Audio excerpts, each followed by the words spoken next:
Hey, this is Amie Nicole with Amie Clubwear, and today I'm going to talk to you about long distance relationships. So I'm going to talk about a little personal stuff today. Usually I don't, but self-disclosure, I met someone. Yay, this is great. Except he lives really far away, so that makes it a little bit of a challenge. And the more I started talking to friends of mine, I realized that maybe other people have long distance relationships, or they travel a lot with what they do, or their jobs take them out of town, or a personal or family crisis requires them to leave suddenly.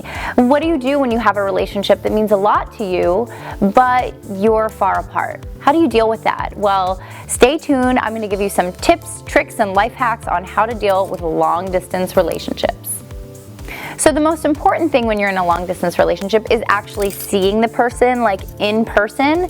So that requires travel, and travel can be expensive.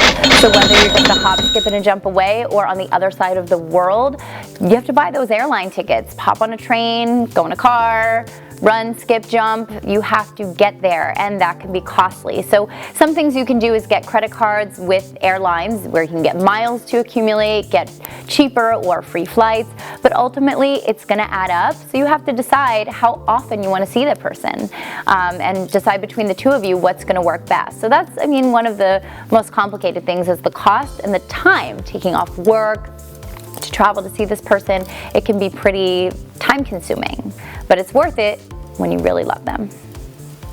So a way that you can feel close to the person that's far away is have some of their personal objects around.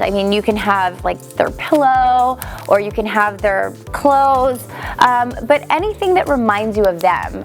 For example, one thing I do is I always have my guy leave his t-shirt, a dirty, smelly one, behind because it reminds me of him and it smells like him.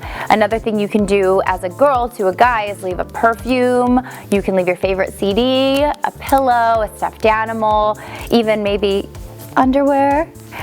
All those things that might remind your guy of you or remind you of your guy. Anything that also arouses the senses, something that smells like him or smells like you, something that reminds you when you see that object of that person, something that feels really good that reminds you of that person. So anything, any object that arouses a sense within you and stimulates a memory would be a great idea.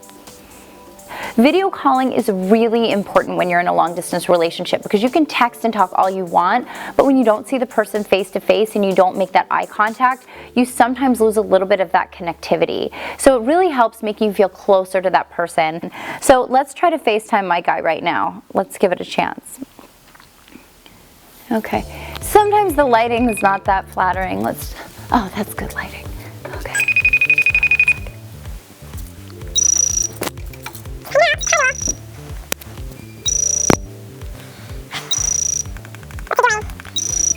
Okay, so that's the problem with FaceTiming is when they don't pick up, you start wondering what's going on, why aren't they picking up, are they busy, do they not want to talk to me? Chances are the person is just busy or sleeping if there's a time difference, or working, or hanging out with their friends. Not always is that person looking at their phone. So what do you do when you want to feel close to somebody? You do this, you make a video. Hey, I'm here at Amie Clubwear right now. I was actually doing a video about long distance relationships and I tried to FaceTime you, but I think you're still sleeping. Just want to let you know I love you and I'll talk to you later. Bye. Success. Okay, so since I just FaceTime for the first time in the past couple months, I have learned that FaceTime can be very unflattering.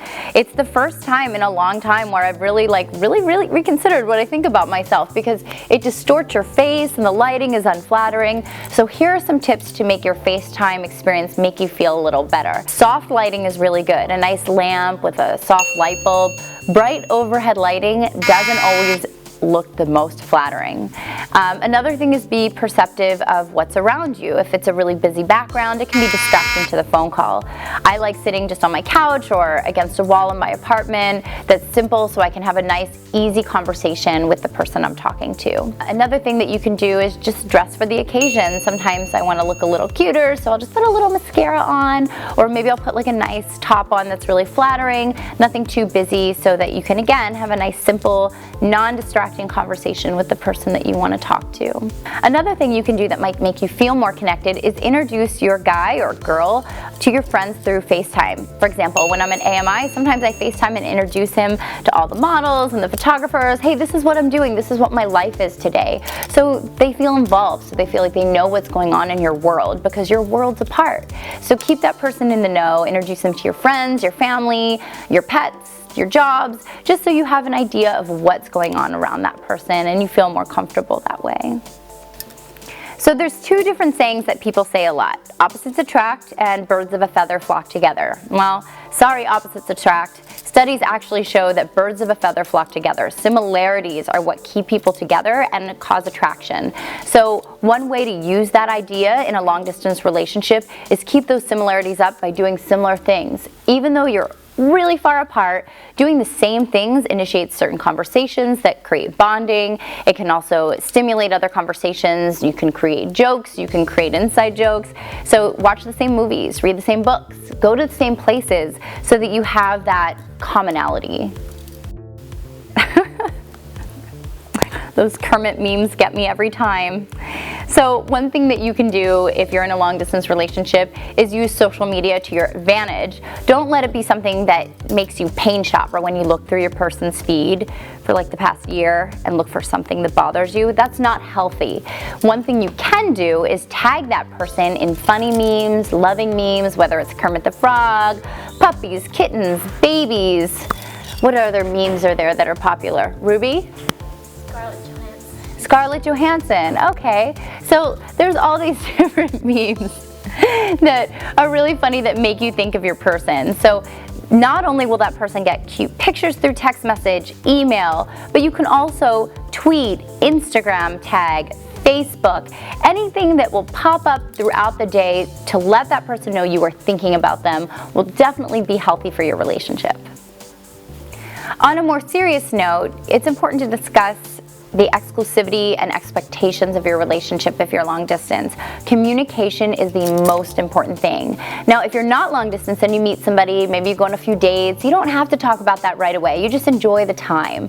But when you're long distance and you're putting time, money, and energy into a relationship more than maybe a casual relationship that's in closer proximity, you have to have these conversations. So more than likely, a sooner conversation about exclusivity is going to be important. Are you sleeping with other people? Are you dating other people? Is it okay to hang out with exes? Have these conversations, put it all on the table so you both know what to expect. Because if you don't have these conversations and you get in some type of argument, the argument's going to be through text message and that makes your thumbs hurt, or through FaceTime, then you're going to throw your phone, break your phone. You don't want to do that. No broken phones, no cramping thumbs, just talk about it up front.